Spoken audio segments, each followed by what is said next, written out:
Gauteng's Premier is expected to announce a plan today on how to assist the flood victims in Mamelodi. Hundreds of shacks were washed away, leaving many living in temporary shelters.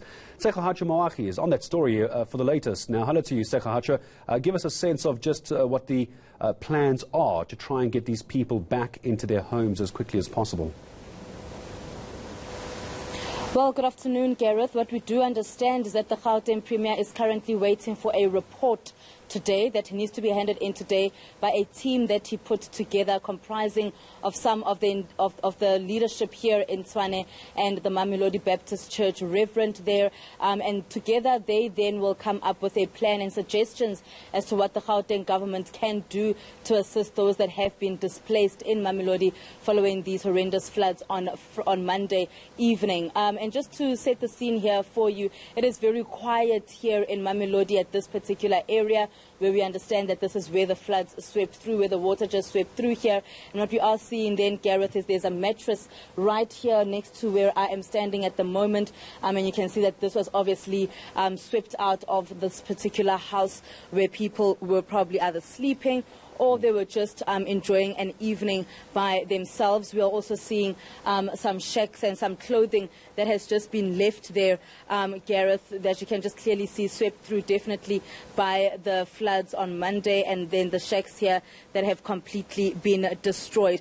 It is quite quiet at the moment. We saw a few people, Gareth, that were trying to rebuild their homes, but nothing anymore. These people have now decided to leave, and they say that they'll probably be back later on today or even tomorrow. But their main thing is that they would like to hear from the Gauteng Premier, but we don't exactly understand when that particular announcement will be made by the Premier, as he is still waiting for this plan.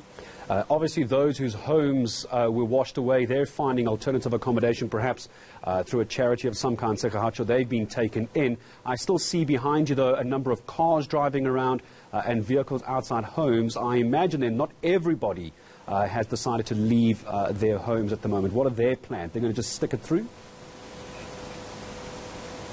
Well, some people, Gareth, are at the Mamelodi Baptist Church. About 450 people, to be exact, are at that church at the moment. Obviously, they are being accommodated and housed there. The cars that you are seeing in the background, let me just step out of shot here for you. What you are seeing at the background there, Gareth, is cars that are trying to just make their way through here.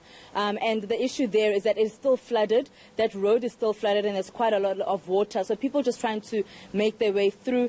And there are some people that are here. You are very correct. There are some people that are here, but they are really just doing their laundry. The people that we have seen are doing their laundry, trying to get some clean clothing or whatever they have left. They are trying to get some clean clothing, but most of them aren't here. There aren't many people within this particular area, and most of them, some people that I have spoken to off camera, saying that they're just coming back to see what they can get if their house is still standing, to see what they can get and then head back to the church. All right, Sekhahacha, thank you. We'll leave it there for now. We wait for the Premier's announcement later and reaction to the floods in Tshwane.